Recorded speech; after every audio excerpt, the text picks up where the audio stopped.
ലാ ഇലാഹ ഇല്ലല്ലാഹ്, സർവ ആധിപത്യങ്ങളും അല്ലാഹു തആലാക്ക് മാത്രം.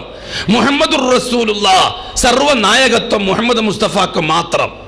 മാത്രം എന്ന പ്രയോഗത്തിന് വലിയ പ്രസക്തിയുണ്ട്. ഖുറൈശിക്കൂട്ടത്തെ വെറുപ്പിച്ച ഏറ്റവും വലിയ വാക്ക് മാത്രം എന്ന പ്രയോഗമാണ്.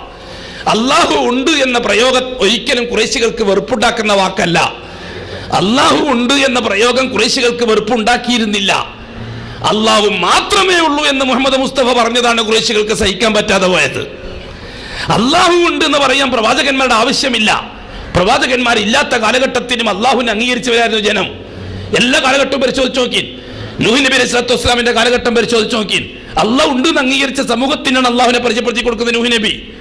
ഇബ്രാഹിം നബിന്റെ കാലഘട്ടത്തിനും അള്ളാഹു ഉണ്ട് എന്ന് അംഗീകരിച്ചൊരു സമൂഹത്തെ അള്ളാഹ് ഇല്ല എന്ന് വെച്ചിട്ട് സമൂഹം പ്രവാചകന്മാരുടെ കാലഘട്ടത്തിൽ ഉണ്ടായിട്ടില്ല. അള്ളാഹുവിനെ പരിചയപ്പെടുത്തി കൊടുക്കാൻ നബിമാരും വന്നിട്ടില്ല. നബിമാരും അള്ളാഹിനെ പരിചയപ്പെടുത്തി കൊടുക്കാൻ വന്നിട്ടില്ല. നമ്മളങ്ങനെ തെറ്റിദ്ധാരണ വന്നു പോയിട്ടുണ്ട്. മുഹമ്മദ് മുസ്തഫ തങ്ങൾ വന്നത് അള്ളാഹിനെ പരിചയപ്പെടുത്തി കൊടുക്കാനാണ്. വല്ലാഹി തമ്പുരാനത്തിനാണ്, സത്യമല്ല. കാരണം ഖുറൈശികൾക്ക് അള്ളാഹിനെ നന്നായിട്ട് അറിയാം. ഖുറൈശികൾക്ക് അള്ളാഹുവിനെ നന്നായിട്ട് അറിയാം. നമുക്ക് എല്ലാവർക്കും അറിയുന്ന ഒരു വിഷയല്ലേ മുഹമ്മദ് മുസ്തഫ സല്ലല്ലാഹു അലൈഹി വസല്ലം തങ്ങളുടെ ബാപ്പാന്റെ പേരെന്താ? എന്താ എന്താ പറഞ്ഞോളി? അബ്ദുള്ള എന്നല്ലേ? എന്താ മോൻ വന്നിട്ട് ബാപ്പാക്ക് പേരിട്ടതോ? മുഹമ്മദ് മുസ്തഫ തങ്ങൾ വന്നിട്ടാണ് ബാപ്പാക്ക് പേരിട്ടത് അബ്ദുള്ള. അബ്ദുള്ള എന്ന അബ്ദുള്ളക്ക് അബ്ദുൽ മുത്തലിബ് പേരുണ്ടെങ്കിൽ മുഹമ്മദ് മുസ്തഫ തങ്ങൾ വരുന്നതിന് മുമ്പേ അള്ളാഹു എന്ന ജലാലത്തിന്റെ ഇസ്മ പ്രയോഗത്തിലുണ്ടെന്നല്ലേ മനസ്സിലാകുന്നത്? വേറെ കുറിച്ച് ചോദിക്കട്ടെ. അബ്രഹത്തിന്റെ പട്ടാളം കഅബാലയത്തിൽ കരസേവക്ക് വേണ്ടി വന്നു. കഅബാലയം തകർക്കാൻ വേണ്ടിയിട്ട് അബ്രഹത്തിന്റെ പട്ടാളം വരാൻ പോന്നു. അബ്ദുൽ മുത്തലിബാണെന്ന മക്കയുടെ കാവൽക്കാരൻ. അബ്ദുൽ മുത്തലിബ് കഅബാലയത്തിന്റെ പടിവാതിൽക്കൽ നിന്നുകൊണ്ട് ദുആ ചെയ്തത് ചരിത്രത്തിന്റെ കിതാബിലുണ്ട്. അല്ലാഹുമ്മ യാ റബ്ബ ഹാദൽ ബൈത്ത്, അല്ലേ? അബ്ദുൽ മുത്തലിബ് ആരോടാ ദുആ ചെയ്തത്? ആരോടാ ദുആ ചെയ്തത്? ലാത്തയോടോ, ഉസ്സയോടോ, മനാത്തയോടോ? അല്ലാഹുവിനോട്. ഈ വീട്ടിന്റെ പരിപാലകനായ അല്ലാഹുവേ, ഒരു സംഘം ഈ പരിശുദ്ധമായ ഭവനത്തെ തകർക്കാൻ വേണ്ടി വരികയാണ്. നിനക്കൊന്നും നഷ്ടപ്പെടാനില്ല, എന്റെ മാനം പോവും. അബ്ദുൽ മുത്തലിബ് പറഞ്ഞ വാക്കാണ്. നിനക്കൊന്നും നഷ്ടപ്പെടാനില്ല, എന്റെ മാനം പോവും. ഞാനാണ് കഅബാലയത്തിന്റെ ഇന്നത്തെ കാവൽക്കാരൻ. നീ സംരക്ഷിക്കണം പഠിച്ചവനെ, നീ അവന്മാരെ കൈകാര്യം ചെയ്യണം പഠിച്ചവനെ, എന്നെ നാണക്കേടിലാക്കല്ലേ അല്ലാഹ്. എന്തൊരു രസമുള്ള ദുആ അബ്ദുൽ മുത്തലിബ് ദുആ ചെയ്തതാ. അന്ന് മുഹമ്മദ് മുസ്തഫ തങ്ങളുണ്ടോ? ഉണ്ടോ? ഇല്ല. ഈ സംഭവം കഴിഞ്ഞിട്ട് 51 ദിവസം കഴിഞ്ഞിട്ടാണ് മുഹമ്മദ് മുസ്തഫ തങ്ങൾ ഇതേപോലത്തെ റബീഉൽ അവ്വൽ ആമിനാവി പ്രസവിക്കുന്നത്.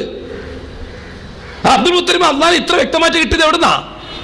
നമ്മൾ പറയുന്നത് നബി തങ്ങൾ വന്നത് അള്ളാഹിനെ പരിചയപ്പെടുത്തി കൊടുക്കാൻ വേണ്ടിയിട്ടാണെന്ന്. പിന്നെ അബ്ദുൽ മുത്തലിബ് അള്ളാഹിനെ കിട്ടിയത് എങ്ങനെയാ? വേറെയും കഥ പറഞ്ഞുതരാൻ. ഖുറൈശികൾ അള്ളാഹുവിനെ അംഗീകരിച്ചിട്ടുണ്ട്. 1000ഓളം പേരെയും കൂട്ടിയിട്ട് ബദറിലേക്ക് പോവുകയാണ് അബൂജഹല്. മുഹമ്മദ് മുസ്തഫ തങ്ങളോടൊപ്പം ഉള്ളത് 313 പേരാണ്. കഅബാലയത്തിന്റെ അടുക്കലേക്ക് പോയി 1000 പേരെയും കൂട്ടിയിട്ട് അബൂജഹല്. എന്നിട്ട് അബൂജഹല് ദുആ ചെയ്തു. അല്ലേ? അല്ലേ? അബൂജഹൽ ദുആ ചെയ്തില്ലേ? ആരോടാ? ലാത്തയോടോ, ഉസ്സയോടോ, മനാത്തയോടോ? അല്ലാഹുവിനോട്. അല്ലാഹുമ്മ യാ റബ്ബ ഹാദൽ ബൈത്ത്, ഇറയോനെ, മോയൻകുട്ടി വൈദ്യരുടെ ഭാഷയിൽ, ഇറയോനെ, ഹാദൽ ബൈത്തുടെ നായനെ, അല്ലേ? ഈ വീട്ടിന് ഉടമസ്ഥനായ അല്ലാഹുവേ, രണ്ട് പാർട്ടിക്കാർ തമ്മിൽ ഏറ്റുമുട്ടാൻ പോവുകയാണ്. സത്യവും മിഥ്യൊക്കെ നിനക്കറിയാം, എനിക്കറിയില്ല. സത്യത്തെ നീ വിജയിപ്പിച്ചേക്കണം, മിഥ്യ നീ പരാജയപ്പെടുത്തിയേക്കണം. ആര് ദുആ ചെയ്തതാ? അബൂജഹൽ ദുആ ചെയ്തത് അല്ലാഹുവിനോട്. തൊട്ടപ്പുറത്തുനിന്ന് മുഹമ്മദ് മുസ്തഫ സല്ലല്ലാഹു അലൈഹി വസല്ലം ദുആ ചെയ്യുന്നു. ആരോട്? പിന്നെ എന്തിനാ ഇവർ തമ്മിൽ തർക്കം? തർക്കം? അബൂജഹലും ദുആ ചെയ്യുന്ന അല്ലാഹുവിനോട്, മുഹമ്മദ് മുസ്തഫ തങ്ങളും ദുആ ചെയ്യുന്ന അല്ലാഹുവിനോട്. മുഹമ്മദ് മുസ്തഫ തങ്ങൾ ദുആ ചെയ്തു, അല്ലാഹുമ്മ ഹാദാ ഖൗമുൻ ജിയാഉൻ ഫഅശ്ബിഉഹും വഹും ഉറാത്തുൻ ഫഅൽബിസുഹും വഹും ഹുഫാത്തുൻ ഫൻഅൽഹും. ഏ അല്ലാഹ്, ഉടുതുണിക്ക് മറുതുണിയില്ലാത്ത ഒരു കൂട്ടം സാധുക്കളാണ് എൻ്റെ ഒന്നിച്ചുള്ളത്. നീ അവർക്ക് വസ്ത്രം ധരിപ്പിക്കണം. ഏ അല്ലാഹ്, കാലിൽ ചെരുപ്പ് വാങ്ങി ധരിക്കാൻ നിവൃത്തിയില്ലാത്ത പാവങ്ങളാണ് എൻ്റെ ഒന്നിച്ചുള്ളത്. നീ അവർക്ക് ചെരുപ്പ് ധരിപ്പിക്കണേ അല്ലാഹ്. ഏ അല്ലാഹ്, ഒരു നേരത്തെ കഞ്ഞി കുടിക്കാൻ നിവൃത്തിയില്ലാത്ത സാധുക്കളാണ് എൻ്റെ ഒന്നിച്ചുള്ളത്. അവർക്ക് വയറ് നിറച്ചും തിന്നാൻ നീ കൊടുക്കണേ അല്ലാഹ്. അഷ്റഫുൽ ഖൽഖായ മുത്ത് ദീനുൽ ഇസ്ലാമിന്റെ പരിശുദ്ധമായ പ്രബോധനത്തിന്റെ മാർഗത്തിൽ ത്യാഗം സഹിക്കുന്ന ആ കൊച്ചു സംഘത്തിന് വേണ്ടി അള്ളാഹുവിനോട് ദുആ ചെയ്തു. തൊട്ടിപ്പുറത്ത് നിന്നിട്ട് ആ കൊച്ചു സംഘത്തെ നശിപ്പിക്കാനുള്ള ആർത്തിയിൽ വന്ന അബൂജഹലും അള്ളാഹിനോട് ദുആ ചെയ്തു. രണ്ടു കൂട്ടരും അള്ളാഹിനോടാണ് ദുആ ചെയ്തത്. ഇവിടെ രണ്ടു കൂട്ടരും തർക്കം പിന്നെ ഏത് കാര്യത്തിലാണ് നിങ്ങൾ പറ? പിന്നെന്തിനാ ബദറുണ്ടായത്? പിന്നെന്തിനാ ബദറും ഇതൊക്കെ ഉണ്ടായത്? അങ്ങ് കോംപ്രമൈസ് ആയ പോരെ? കോംപ്രമൈസ് ആകാലോ.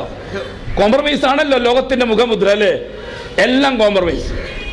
നമ്മളെല്ലാം ഒന്ന്, നമുക്കെല്ലാം കൂടെ ഒന്നിച്ച് തിന്നാം, ഒന്നിച്ചുറങ്ങാം, ഒന്നിച്ച് കക്കൂസിന് പോവാം.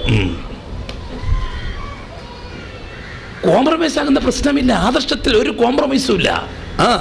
ഒരു സന്ധി സംഭാഷണവും ഇല്ല, ഒരു തരത്തിലുള്ള അഡ്ജസ്റ്റ്മെന്റും ഇല്ല ആദർശത്തിൽ. ലാ ഇലാഹ ഇല്ലല്ലാഹ്ന്റെ കാര്യത്തിൽ ഒരു വിട്ടുവീഴ്ചയ്ക്ക് മുസൽമാൻ ലോകത്ത് ഒരിടത്തും തയ്യാറല്ല. അള്ളാഹുവിന്റെ മാത്രം ആധിപത്യം. അള്ളാഹു അല്ലാത്ത ശക്തികൾക്കോ വ്യക്തികൾക്കോ വസ്തുക്കൾക്കോ ഒരാധിപത്യത്തിനും പാത്രന്മാരാക്കുന്ന പ്രശ്നമില്ല. ലാ ഇലാഹ ഇല്ലല്ലാഹു വഹ്ദഹു ലാ ശരീക ലഹു. എന്റെ പൊന്നു മുഅ്മിനീങ്ങൾ മനസ്സിലാക്കണം, ഇവിടെ അബൂജഹലും അഷ്റഫുൽ ഖൽക്കും തർക്കം ഏത് കാര്യത്തിലാണ്? അഷ്റഫുൽ ഖൽക്കായ സല്ലല്ലാഹു അലൈഹി വസല്ലം തങ്ങൾ പറയുന്നു, ഞാൻ ഏതൊരു അള്ളാഹുവിനോട് വിളിച്ച് ദുആ ചെയ്യുന്നു ആ അള്ളാഹു മാത്രമേ ഉള്ളൂ ഇതിനൊക്കെ അവകാശം. അബൂജഹലിന്റെ വാദം അള്ളാഹു ഉണ്ട്, ഒപ്പം മറ്റു പലരുണ്ട്. ഇവിടെയാണ് തർക്കം. അബൂജഹലിന്റെ ഭാഷയിൽ അള്ളാഹു ഉണ്ട്, ഒപ്പം മറ്റു പലരും ഉണ്ട്. മുഹമ്മദ് മുസ്തഫ തങ്ങളുടെ ഭാഷയിൽ അള്ളാഹു ഉണ്ട്, അള്ളാഹുവിനോടൊപ്പം ആരുമില്ല. ഈ ആരുമില്ല എന്നത് ഖുറൈശികൾക്ക് താങ്ങാൻ പറ്റിയില്ല. അള്ളാഹു മാത്രം എന്ന പ്രയോഗം താങ്ങാൻ ഖുറൈശികൾക്ക് കഴിഞ്ഞില്ല. അള്ളാഹു ഉണ്ടെന്ന് പറഞ്ഞിരുന്നുവെങ്കിൽ ഖുറൈശികൾ അഡ്ജസ്റ്റ് ചെയ്യാൻ തയ്യാറായേനെ. അള്ളാഹു മാത്രമേ ഉള്ളൂ എന്ന വാക്ക്, ലാ ഇലാഹ ഇല്ലല്ലാഹ് എന്ന വാക്ക്, അത് ഖുറൈശികൾക്ക് താങ്ങാൻ കഴിഞ്ഞില്ല. നമ്മൾ മനസ്സിലാക്കേണ്ട കാര്യം അത് തന്നെയാണ്. ഈ പറയുന്നത് നമ്മൾ മനസ്സിലാക്കേണ്ട കാര്യം അത് തന്നെയാണ്. മുഅ്മിനീങ്ങളുടെ കൂട്ടത്തിൽ ഒരു വിഭാഗം അള്ളാഹു ഉണ്ട്, അള്ളാഹുവിനോടൊപ്പം മറ്റു പലരും ഉണ്ട്. വേറൊരു കൂട്ടുകാർ അള്ളാഹു ഉണ്ട്, അള്ളാഹു മാത്രമേ ഉള്ളൂ. രണ്ടും അംഗീകരിക്കാവുന്നേ ഉള്ളൂ. ഒരു പാർട്ടി അബൂജഹലിന്റെ പാർട്ടി, മറ്റേ പാർട്ടി മുഹമ്മദ് മുസ്തഫാന്റെ പാർട്ടി. തീർന്നില്ല കഥ. കൂടുതൽ ചർച്ച എന്തിനാ? കൂടുതൽ സംവാദം എന്തിനാ? ആണോ? സംഗതി തീർന്നല്ലോ, ഒറ്റവാക്കി തീർന്നു. ഒരു കൂട്ടർ അള്ളാഹു മാത്രം, ലാ ഇലാഹ ഇല്ലല്ലാഹു വഹ്ദഹു. വേറെ കൂട്ടർ അള്ളാഹു ഉണ്ട്, ഒപ്പം നിന്നാളും ഉണ്ട്. അപ്പൊ ചരിത്രത്തിലേക്ക് മടങ്ങാം, ഇന്നലകളിലേക്ക് മടങ്ങാം. അള്ളാഹു മാത്രം, അത് മുഹമ്മദ് മുസ്തഫാന്റെ വാദം. അള്ളാഹു ഉണ്ട്, ഒപ്പം ചിലരുണ്ട്, അത് അബൂജഹലിന്റെ വാദം. അബൂജഹലിന്റെ വാദം വിടാം, മുഹമ്മദ് മുസ്തഫാന്റെ വാദം സ്വീകരിക്കാം. തീർന്നല്ലേ പ്രശ്നം?